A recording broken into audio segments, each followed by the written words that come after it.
So I'm adding some gesso here to my signatures just to give them a little bit of something for the paint and mixed media to bind to. Now you don't have to do this.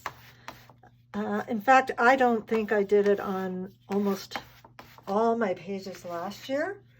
I think I just went with the straight Bristol board. You especially don't have to do this if you are using a nice 140-pound weight watercolor paper. For me, I have a little bit of blue paint in here, which I'm kind of loving as well.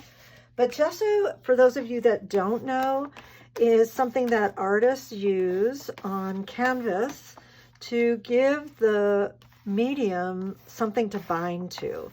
And in this sense, what it will do is kind of offer a protective coating for my paper, so that once I do start putting the mixed media down, it'll really have, it won't absorb quite as much into the paper. This is just totally something that you can choose to do or not to do. It's certainly not mandatory. I will show you some of the pages from last year's Envision journal.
Many blessings, Happy New Year, and I hope to see you in our circle and our private Facebook group. Thank you for joining me for this free series on how to create your own hand-bound journal.